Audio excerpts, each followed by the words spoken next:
When we think of the Islamic world, we normally think of the Middle East. We think of Arabs, the Arabic language, and the great cities of Mecca and Medina. But for centuries, most of the world's Muslims have lived beyond the Arab lands. By the 1700s, most Muslims in the world lived within the Mughal Empire. Not only were the Mughals the wealthiest of all Muslim sovereigns at the time, but they ruled more fellow believers than the Ottoman Sultan, the nominal caliph, ever did. In this lecture, we're going to examine the impact of colonial rule upon Indian Muslims. British rule had a major impact upon Muslim rule in India and initiated profound changes in Muslims' sense of identity and place in India. It was to have such profound impact that the effects would outlast British rule and would continue deep into Pakistan's 21st century history. Specifically, we're going to examine 5 major themes to better understand the impact of British rule upon Indian Islam and its millions of followers. First, we're going to examine the impact of colonial law upon Islam. Second, we'll examine how newly empowered Hindu groups made their religiosity and Hinduism much more publicly assertive than it had ever been. Thirdly, we'll look at the effects of English education and the concomitant language debates that emerged in the late 19th century. Fourthly, we're going to examine how the census and colonial taxonomy created more difference between Hindus and Muslims. And fifthly, and lastly, we're going to examine the shifts in Indian Muslim identity and how some of them started to see, to a degree, themselves as more of a distinct community in India, different from their Hindu neighbors. The broader lesson is for us to really understand the most profound shift in Islamic identity in the whole world after the mid-1700s, and it happened to occur on the frontier of Islam, the Indian subcontinent. We'll see that one net effect of colonial rule was that Indian Muslims were treated as a separate community. And due to their loss of sovereignty, Muslims also started to fashion themselves as a community that was slightly more Muslim than it was Indian. Now, let's start with an overview of colonialism, Islamic law, and the British impact. Law is closely related to the history of Islam. It is, after all, a religion of law, like the other Abrahamic faiths of Judaism and Christianity. And law, remember, is as much about culture, values, and religion as it is about rules and regulations. Now, what are the main sources of law for Muslims? Well, there are really 2, the Quran and the Hadiths. Let's start with the Quran. This is the holy text of Islam, revealed to the Prophet Muhammad by the Archangel Gabriel in the 7th century. The Quran offers specific guidance for Muslims in terms of regulations and prohibitions. It's really a text about law and regulation. The Hadith are a collection of sayings and actions attributed to the Prophet Muhammad, assembled by scholars since the 8th century. They are various, some are contradictory, and are often very wide-ranging. Both the Quran and the Hadith make up Islamic law, or Sharia. They offer guidance for Muslims on everything from divorce, alimony, inheritance, social relations, rules for marriage, personal hygiene, and the consumption of various forms of food and drink. They cover numerous aspects of day-to-day, seemingly mundane matters. Now, in Mughal India, there are a few things to keep in mind. One, even under the more pious and austere Emperor Aurangzeb, the Mughals were never able to apply Sharia law to all of India. The Mughals, as we know, were too dependent upon Hindus, Jains, and others in administering the empire. In fact, one crucial aspect of Sharia, the jizya tax on non-Muslims, was rarely fully enforced upon Hindus. Now, given how Indian Islam has been in the subcontinent, it raises a few questions. First, do you think that most Indian Muslims, those around the world, followed Sharia law completely? Absolutely not. In India, most Muslims followed customs over religious law. While they sometimes adhered to Sharia law, they mostly settled disputes according to local custom and arbitration. It would have been similar to what other non-Muslims and Hindus did in their regions, be it the Bengal or the Punjab. Even for elite Muslim leadership in India, Sharia was symbolically important. but it was never followed completely. They didn't always refer to the Quran or the Hadith for questions of divorce, inheritance, or marriage customs. They did what they had adopted in regions such as Bengal, Bombay, and the Punjab. Remember, most Muslims in South Asia were originally low-caste Hindus who kept some of their customs throughout the centuries.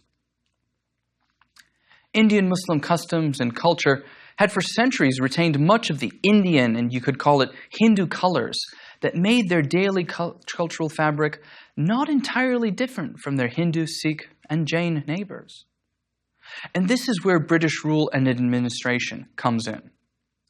Ever since 1765, when the company assumed the Divan of Bengal, the British were early brought into the realm of law and Islam. Even for elite Muslim leadership, Sharia was symbolically important, but it was never followed completely. They didn't always refer to the Quran or the Hadith for questions of divorce, inheritance, or marriage customs. They did what they had adopted in regions such as Bengal, Bombay, and the Punjab. Remember, most Muslims in South Asia were originally low-caste Hindus. Many kept their customs throughout the centuries. Indian Muslim customs and culture had for centuries retained much of the Indian and Hindu flavor.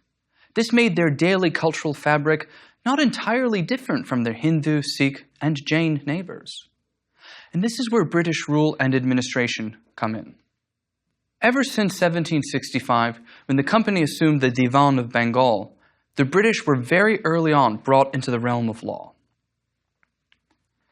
Now you're probably asking yourselves, why and how? I mean, this is India. Well, there are a few reasons. One, the criminal code of most of Mughal India, that is the penal code for crimes such as murder, was largely Islamic. Thus, if you committed a crime, even if you were Hindu, you might be tried according to Islamic takes on evidence, witness, and procedure. But this doesn't mean it was followed to the T. Because Mughal rule didn't penetrate as deeply as the British later would, this often only happened in large townships and major cities. The flip side to criminal or penal law was personal law. When it came to family and community matters such as inheritance, divorce, and alimony, Hindus were largely free to follow their own customs and traditions. And here the Mughals, as Muslim rulers, allowed Hindus, Jains, and Sikhs a significant amount of local autonomy and leeway. Second were the necessities of the early colonial state. Now, why would the British be so concerned with law from an early point?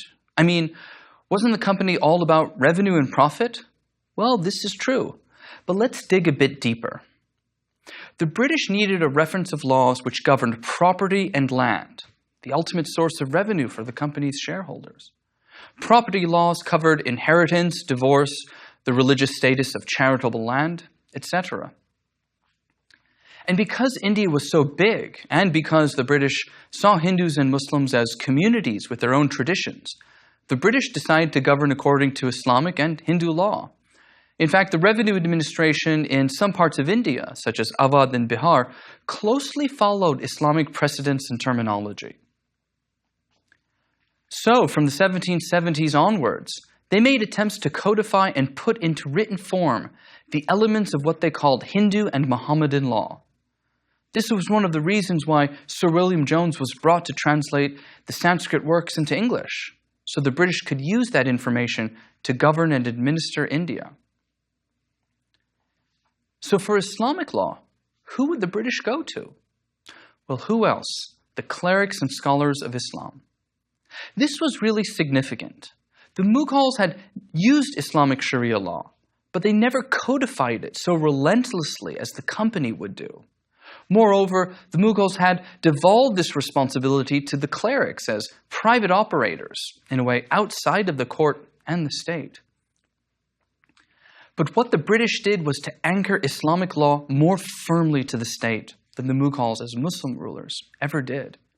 Previously, the clerics of Islam were sought for opinions by the Mughals and regional kingdoms. Now the British took their positions and codified them into written law, which would later be accessed by generations over and over again. Where custom and local tradition prevailed before, there was now an official government legal recourse. the British brought Islamic law under more control by the state. By seeking out the clerics and codifying their opinions and interpretations, the British incidentally gave Muslim law in India a high legal, more conservative flavor. The clerics, like all natural religious scholars, told the British that Muslim law was all about texts, the Quran and the Hadith, rather than these customs and traditions practiced by other people. This flew in the face of largely what was practiced around India. So because the British sought expediency and codified legal forms for Muslims, they were sort of duped for their lack of knowledge and bookishness. Now, it's important to stress that the effects took generations, but they were really significant. Whereas previously, personal matters of inheritance, divorce, and marriage were often decided by region according to local custom, Muslim personal law not only became more personal, it increasingly defined Indian Muslims as having their own separate traditions and, by extension, separate identity. Now let's talk about how Hindu-moneyed families and groups asserted a more public Hinduism from the late 18th century onwards. This had a great effect upon Indian Muslims, as we'll see. Let's go back to the 18th century. Remember how merchant groups bankrolled regional regimes such as the Marathas and the Bengali Nawabs? Well, they were mostly Hindu, and they did very well by the late 18th and early 19th centuries. They amassed fortunes and made lots of money. Now remember, these merchants were all of the Vaishya, or third-ranked caste in the four-tiered hierarchy. And what did many of them start doing to bolster their caste standing and status? Well, that's right. They started to act more Brahmanical. And what is one better way to prove your devotion to religion when you have money? Spend it on temples and religious endowments and festivals. These newly moneyed merchant families served as public patrons of Hinduism's great traditions, festivals, and pilgrimage cities such as Benares, Haridwar, and Ujjain. All of this made Hinduism more public and, in a way, well-funded. Remember, there was no Muslim ruler to keep a tab on this anymore. So Hindu traditions were more publicly assertive than they had ever been under the Mughals. This newly assertive Hinduism also made itself seen in the various Hindu reformist movements of the latter part of the 19th century. In particular, cow protection societies, or what they called Gorakshmi Sabhas, emerged with outfits such as the Arya Samaj and the Hindu Sabha in the Punjab and in the Gangetic Plain. These protection societies sought to legally protect cattle as symbols of Hindu pride and tradition. And these societies sprang up across North India, the Punjab, and all the way through Afghanistan into Burma after the 1880s. And this, in turn, led to anti-slaughter riots from the Afghanistan border all the way to the jungles of Burma. Now we might be thinking, how did this affect Indian Muslims? It could, in theory, limit Muslims' religious obligations to offer sacrifice on religious days. For Muslims, this was a right to sacrifice. On the festival of Eid al-Adha, Muslims celebrate with an animal sacrifice as a commemoration of Abraham's submissiveness to God. But these cow protection societies sought to put a limit on this, sometimes implicitly and sometimes more explicitly. Demographics were also a key component of this newly assertive Hinduism. Most Indian Muslims across India, save for Bengal, tended to live in urban townships. But once you got out into the countryside, it was still overwhelmingly Hindu. Muslims were in smaller numbers once you got out of big cities. So when it came to mobilizing the masses, the largely Hindu countryside would put its stamp on the nationalist movement later on. And this would put Muslims at a significant demographic disadvantage. This rural-urban component was also seen in the decline of India's textile economy. Muslim artisans dominated large sections of the Indian textile market as weavers, particularly in urban cities such as Benares. So they were outcompeted, not only by British manufactured goods after the 1830s, but also by the new mills run by Hindu industrialists after the 1910s. Many Indian Muslims' livelihoods were destroyed by colonialism, and they never recovered once a Hindu-dominated Indian industry got its footing back. Now, let's talk about education and the English language. These both had a profound impact upon Indian Muslims. Remember, Persian was originally the language of government, authority, and the learned in India before the British. The Persian script, Nastaliq, is written in a modified version of the Arabic script and had symbolic associations with Indian Muslim identity. The art of calligraphy for Indian Muslims, like in the rest of the Islamic world, was a highly prized and meritorious spiritual and art form. But in the 1830s, this all began to change. The British had always been suspicious of Persian.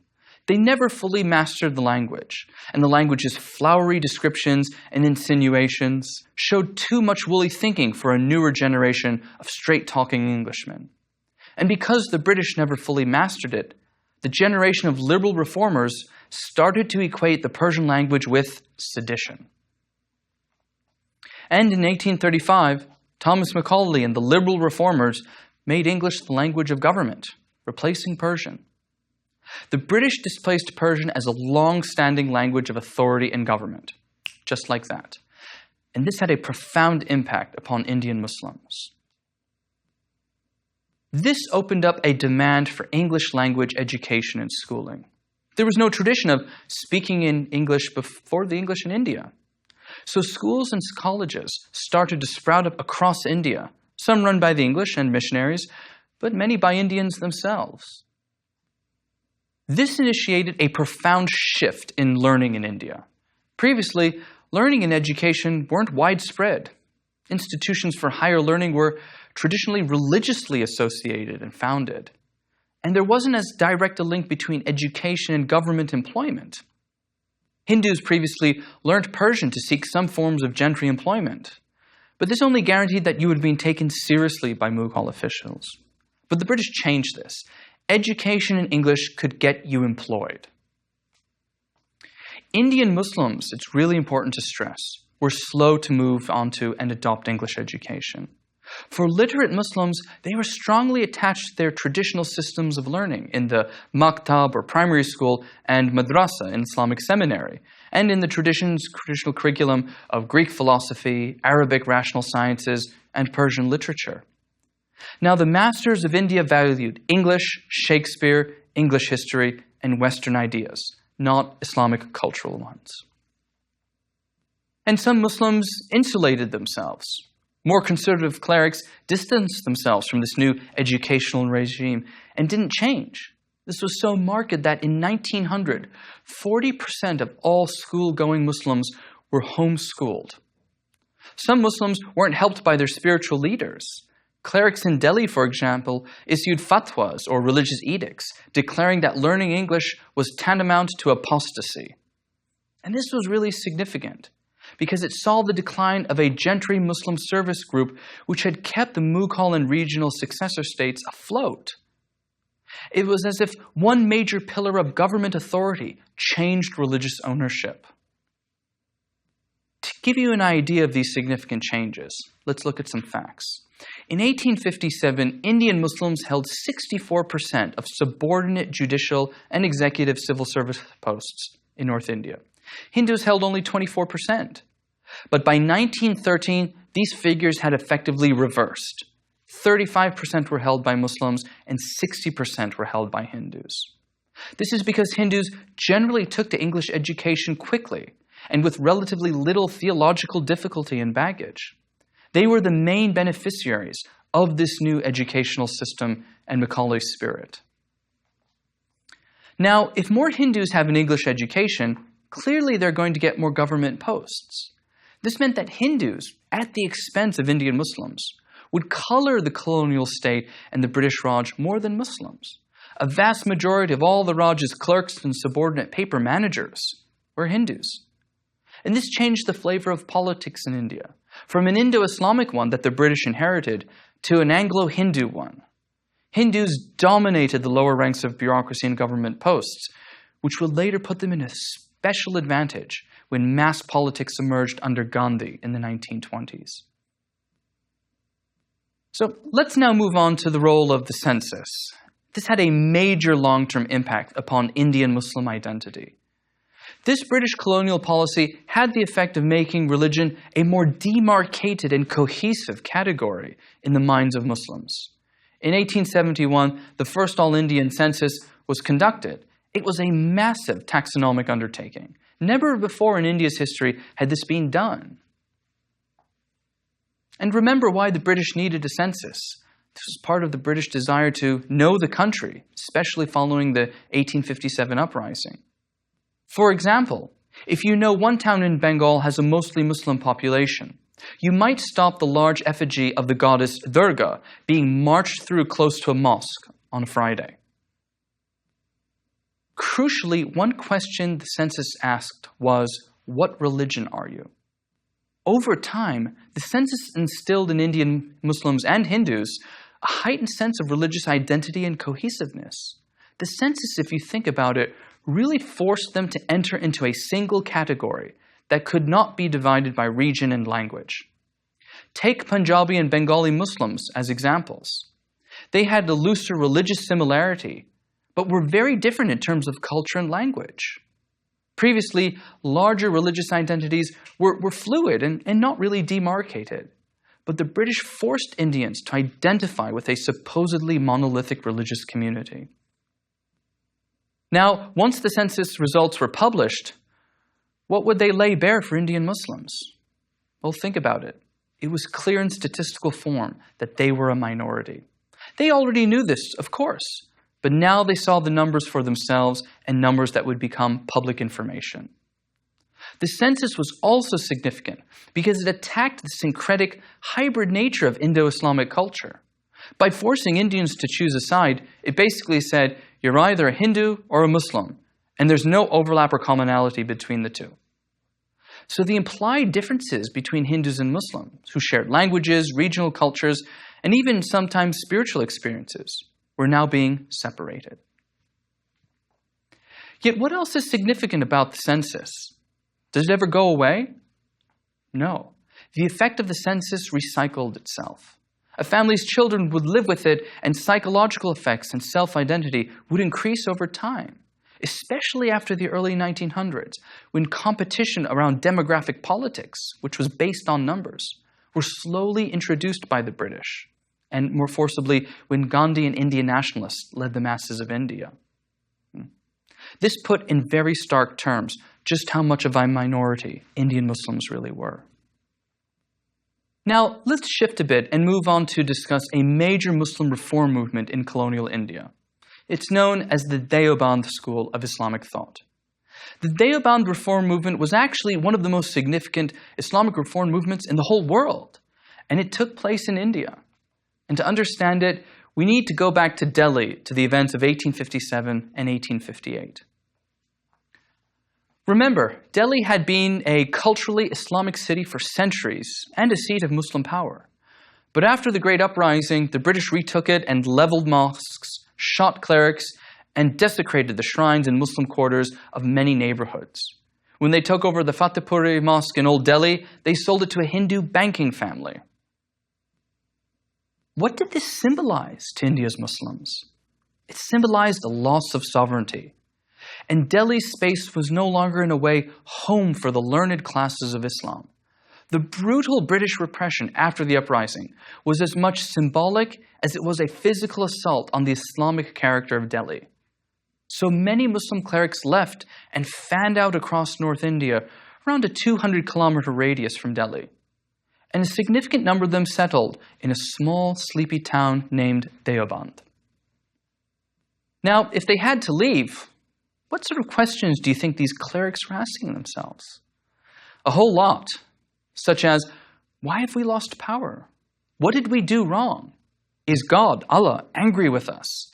This sort of introspection traveled with Muslim clerics and scholars. They were physical and spiritual refugees. They founded the Deoband School of Islamic Thought and Seminary, or Madrasa, in 1867. It was called the Dar al-Ulum Deoband, or the Abode of Knowledge of Deoband. And it was founded by two Muslim scholars, Muhammad Qasim Nanutawi and Rashid Ahmad Gangohi, who had been greatly influenced by Delhi's life of Muslim thought and its religious circles. And it was in this period when Indian Islam reinvented itself in order to survive. Now, think about it. Did the British have any interest in being patrons of mosques, the clerics, or Sufi shrines? Certainly not. This was so significant. The British decision to forego managing religious endowments and buildings, which had been done by all of rulers in India, meant that Islam was cut off from the state. The British rule vivisected the traditional relationship between sovereignty and religious patronage. And where will a religion go for support if it can no longer rely upon the state? It often goes grassroots to the people.